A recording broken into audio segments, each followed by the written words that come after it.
नमस्कार, मैं वंदना मिश्रा।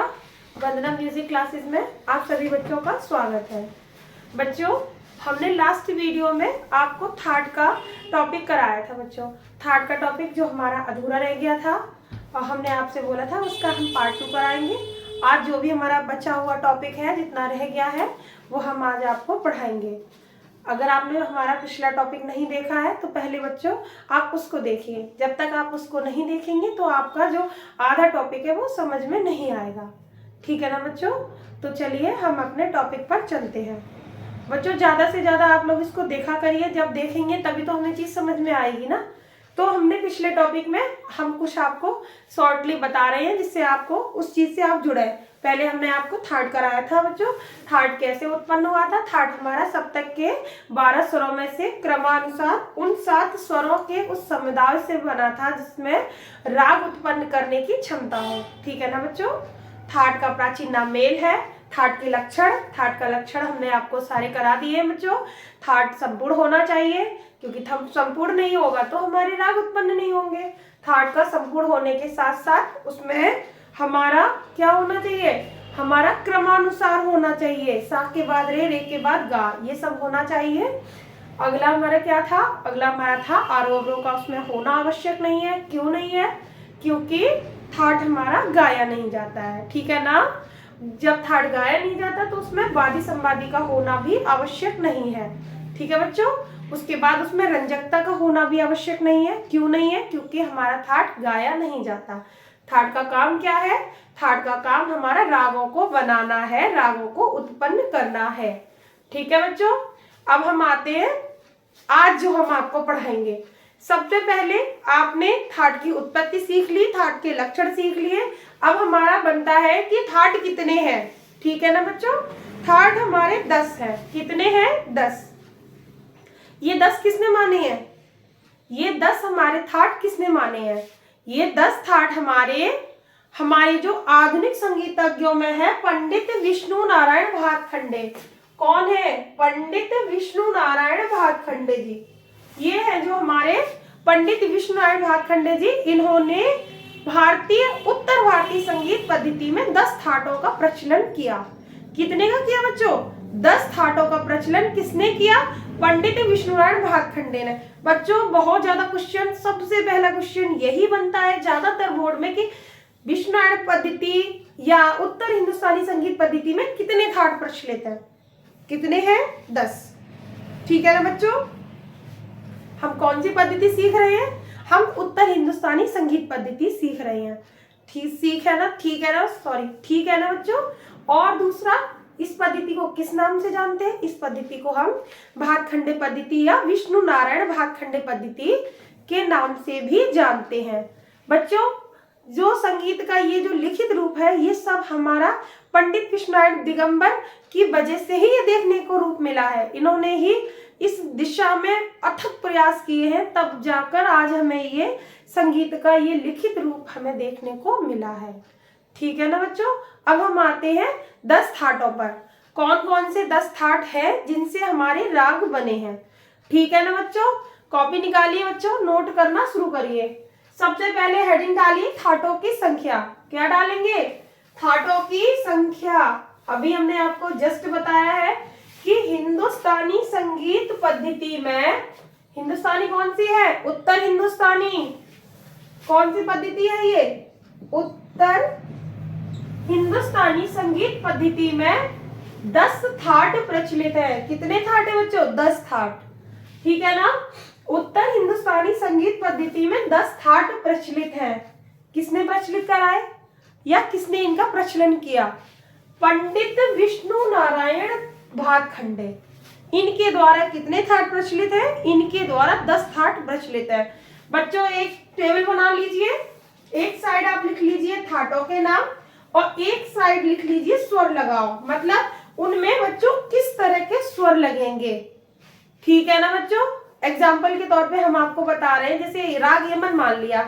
राग यमन किससे बना है? हमारा कल्याण थाट से। तो जो हमारा कल्याण थाट है उसमें क्या है? उसमें माँ तीव्र है। तो उस थाट के अंतर्गत जितने भी राग बनेंगे उनमें माँ तीव्र ही लगेगा। समझ रहे हो ना? तो ये क्या है? जो हमारा जो स्वर है ना, जैसे मा तीव्र, ये हमारा स्वर लगाव है। ठीक है ना बच्चों। किसमें कैसे स्वर लगेंगे? सबसे पहले बच्चों ठाटों के नाम और स्वर लगाव। टेबल आपने बना ली होगी, टेबल आपने बना ली है। तो बच्चों पहला हमारा राग थाट है बिलावल थाट। कौन सा थाट है बच्चों? बिलावल थाट। इसमें स्वर कैसे लगेंगे? इसमें सारे शुद्ध स्वर लगेंगे। कौन से स्वर बच्चों? सारे शुद्ध स्वर।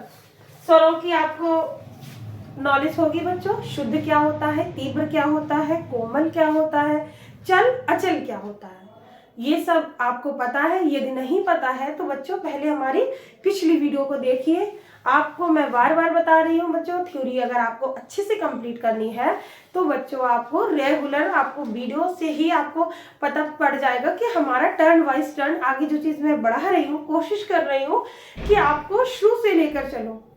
जब हम किसी चीज को शुरुआत से पकड़ते हैं, नींव से पकड़ते हैं, तो वो चीज हमारे लिए ज्यादा अच्छी साबित होती है। इसीलिए बच्चों मैं बार बार आपसे बोल रही हूँ कि आप कोई भी कोशिश करिए, कुछ भी करिए, थोड़ा सा ही सही एक बार सुन लीजिए, जिससे आपका जो टॉपिक है वो आपका कम से कम 50% तो क्लियर हो ही जाएगा। तो स्वर आपको पता है किस तरह के हैं। तो बिलावल थाट में सारे शुद्ध स्वर लगते हैं। ठीक है ना बच्चों। अब हमारा आ जाता है कल्याण थाट। कौन सा आएगा? कल्याण थाट। कल्याण थाट में कैसे लगते हैं? कल्याण थाट में बच्चों माँ तीव्र लगता है। ये माँ के ऊपर कौन सा निशान है? तीव्र का। माँ तीव्र और शेष शुद्ध स्वर। जो हमारे शेष स्वर बचे वो कैसे हैं? वो हमारे शुद्ध स्वर है। बात क्लियर हुई बच्चों। अब आता है हमारा खमाज थाट। कौन सा आता है? खमाज थाट। खमाज थाट में बच्चों क्या होता है? खमाज थाट में हमारी नी कोमल होती है। क्या होती है बच्चों? नी कोमल और शेष शुद्ध स्वर। शेष मतलब जितने भी हमारे बच रहे हैं वो सारे स्वर हमारे शुद्ध हैं। उनका लगाव कैसा रहेगा? उनको राग में कैसे लगाया जाएगा? वो उनको रागों में शुद्ध रूप में लगाया जाएगा। ठीक है ना बच्चों। अब आती है बारी असावरी थाट की। किस थाट की आती है? असावरी थाट की। असावरी थाट में बच्चों क्या होता है? देखिए गा, धा और नी, ये हमारे कोमल लगते हैं। क्या लगते हैं? कोमल। और शेष हमारे शुद्ध लगते हैं। शेष स्वर कैसे लगते हैं? शेष हमारे शुद्ध स्वर लगते हैं। ठीक है ना।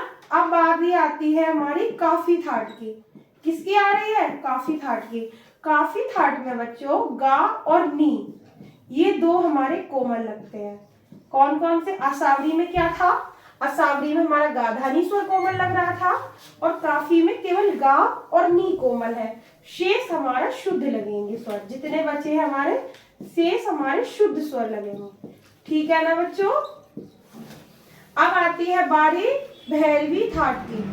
बच्चों भैरवी थाट हमारा ऐसा थाट है जिसमें हमारे जितने कोमल है सारे ही कोमल यूज होते हैं। सारे कोमल का मतलब कितने कोमल है? कोमल हमारे 4 है। कौन कौन से है? रे, गा, धा, नी, हमारे चारों ही कोमल स्वरों का प्रयोग हो रहा है। ठीक है ना। इससे ऐसे ही इस ट्रिक से ही बच्चों याद हो जाएगा कि कोमल कौन सा है। कोमल हमारे कितने हैं? 4 है। भैरवी थाट में हमारे सारे कोमल स्वरों का यूज हो रहा है। भैरवी थाट में रे, गा, धा, नी स्वर कोमल लगते हैं और जो भी शेष बचे वो शुद्ध लगते हैं। शेष हमारे शुद्ध स्वरों का प्रयोग होता है। ठीक है। अब आता है हमारा भैरव थाट। कौन सा थाट आ रहा है? भैरव। बच्चों भैरव में रे और धा, रे और धा कोमल लगते हैं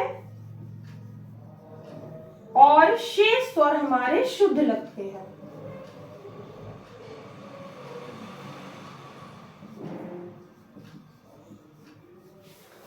दोबारा देखिए बच्चों, पहला हमारा थाट क्या था?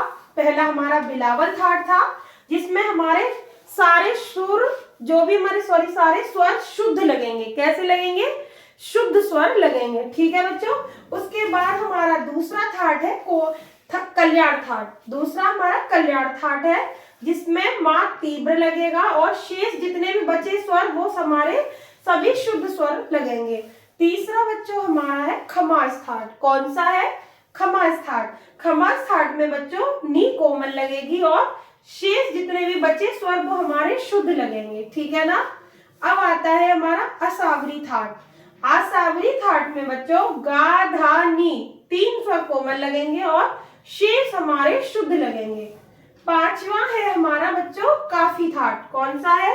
काफी थाट। इसमें बच्चों गा और नी कोमल लगेंगे, शेष हमारे शुद्ध लगेंगे।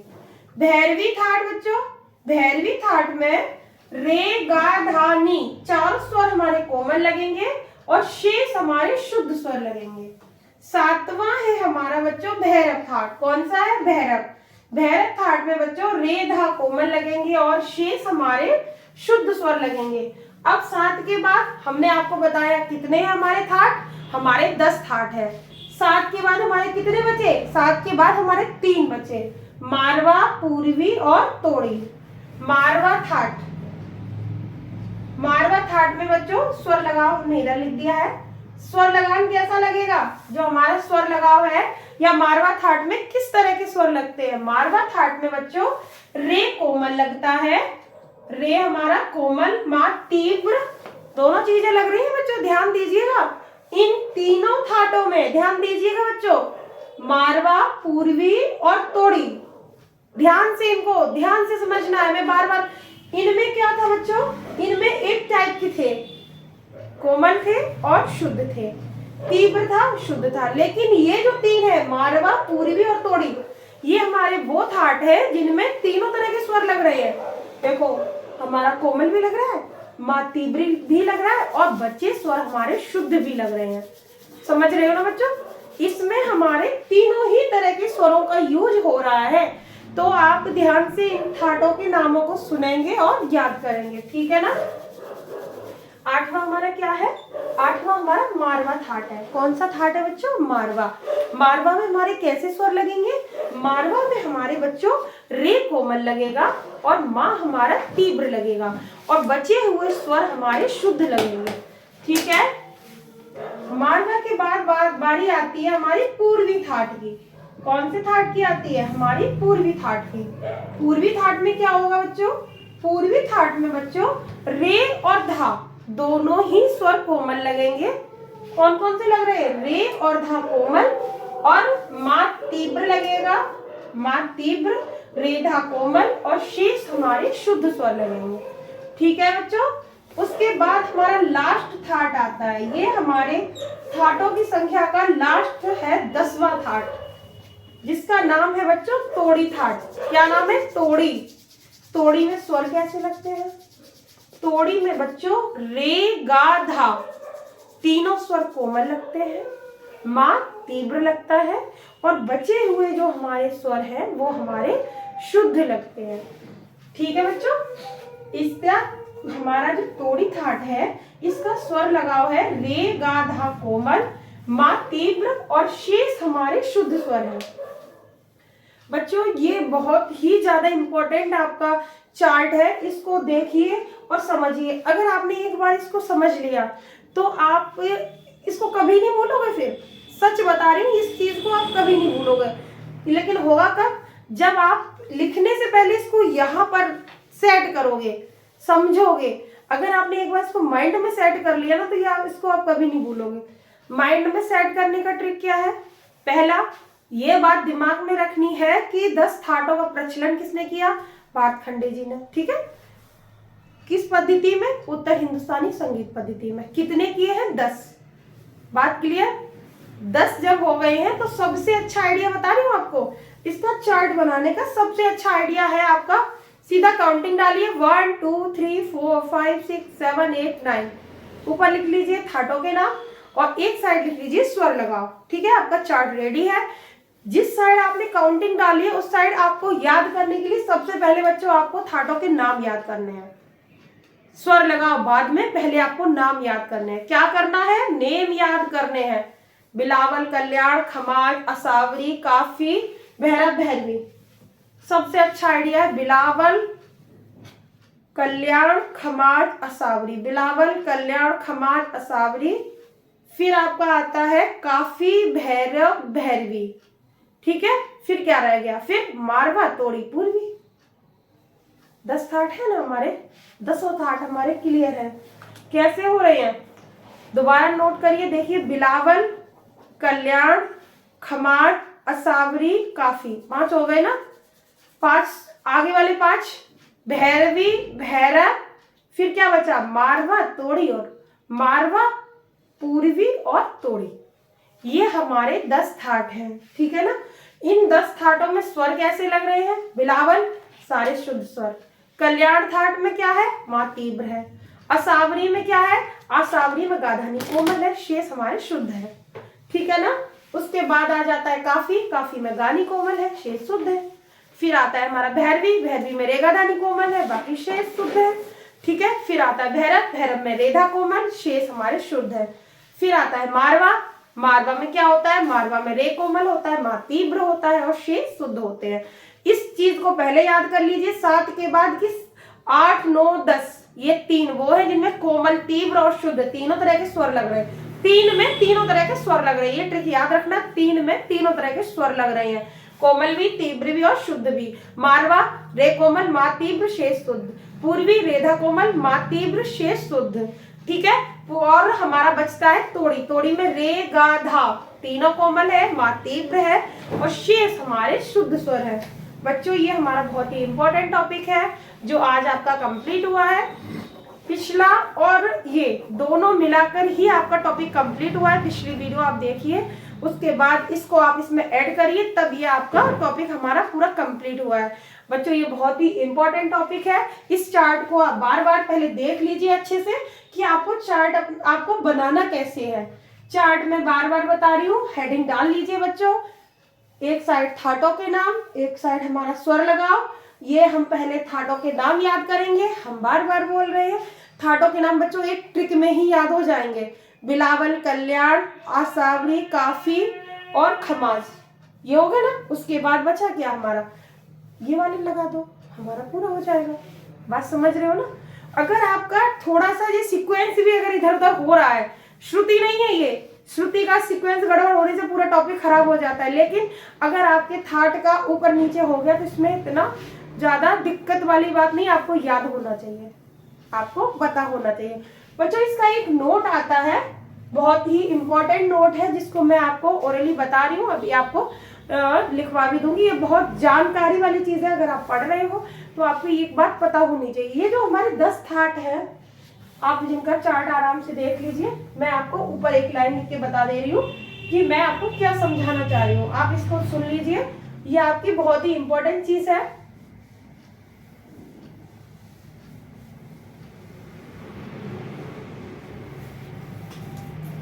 ये हमारे जो 10 थाट बन गए हैं, इन 10 थाटों से एक चीज बहुत इंपॉर्टेंट बनती है। इन 10 थाटों के नाम पर बच्चों 10 राग भी बने हैं। बहुत ही इंपॉर्टेंट बात है, दिमाग से सुनिए बच्चों, ध्यान से। इन 10 थाटों के नाम पर 10 राग बने हैं, या फिर यूं कह सकते हैं कि उन 10 रागों के नाम पर ही हमारे 10 थाटों के नाम रख दिए गए हैं, ठीक है ना। वो जो थाट है, लेकिन थाट से राग बने हैं तो हम राग को पहले थाट को हम पहले रखेंगे, समझ रहे हो ना।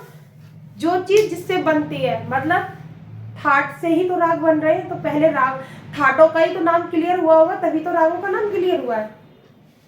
पहले हमारे थाटों का नाम क्लियर हुआ है, तभी तो रागों का नाम क्लियर हुआ है। तो जो हमारे थाट है, जिनसे जो राग बन रहे हैं, याद रखिए बच्चों, 10 थाटों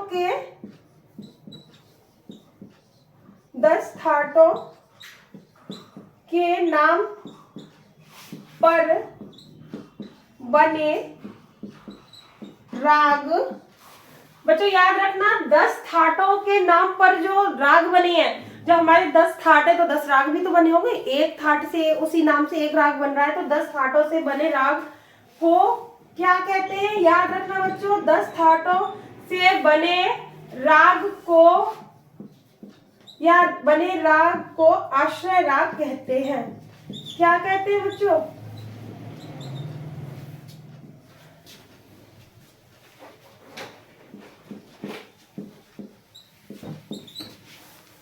बच्चों ये बहुत ही इंपॉर्टेंट बात है। ज्यादातर पूछ लिया जाता है कि आश्रय राग कौन से हैं। आश्रय राग कौन से होते हैं? अपने ही थाट के नाम पर जिन रागों का नाम हो वो हमारे आश्रय राग कहलाते हैं। क्या कहलाते हैं? आश्रय राग। ये ज्यादातर पूछा जाता है, ये हमें पता होना चाहिए बच्चों कि आश्रय राग क्या है। जिनका निर्माण अपने ही थाट के नाम पर हुआ है। जैसे राग भैरवी है, तो राग भैरवी किस थाट से बना है? भैरवी थाट से बना है, तो ये क्या है? ये हमारा आश्रय राग है। राग बिलावल, राग बिलावल बिलावल थाट से बना है, तो ये क्या है? ये राग जो भी हमारा बिलावल है वो हमारा आश्रय राग है। क्यों? कौन सा राग है? आश्रय राग है। तो बच्चों ये बात याद रखेंगे कि आश्रय राग कौन से होते हैं। आश्रय राग जो अपने ही थाट के नाम पर बने होते हैं वो हमारे आश्रय राग कहलाते हैं। आशा करती हूँ बच्चों आपको थाट का टॉपिक समझ में आया होगा। बच्चों बहुत ही इम्पोर्टेंट टॉपिक है। कोशिश की है कि आपकी छोटी से छोटी जिस चीज़ पर आप अटके या जो चीज़ आपको समझ में नहीं आए अच्छे से अच्छे कोशिश की है कि आपको डिस्क्राइब कर सकूं। उसके बाद भी यदि आपको इसमें किसी भी तरह की कोई भी दिक्कत आती है बच्चों तो आप मुझे कमेंट करके बताइए, मैं आपको और अच्छे से समझाने की कोशिश करूँगी। बच्चों बस यही रिक्वेस्ट है हमारी बच्चों से, बच्चों ज़्यादा से ज़्यादा देखिए, क्योंकि जब आप देखोगे तो हमें भी तो अच्छा लगेगा कि हमारे बच्चे मेहनत कर रहे हैं। हम ये सब किसके लिए कर रहे हैं? अपने बच्चों के लिए। तो जब जिस चीज़ का हमारे बच्चों को लाभ मिल सके वो लाभ तो मिलना चाहिए ना। तो बच्चों ज़्यादा से ज़्यादा देखिए, आप इसको ज़्यादा से ज़्यादा बच्चों में शेयर करिए, लाइक करिए, सब्सक्राइब करिए और कमेंट करिए। धन्यवाद।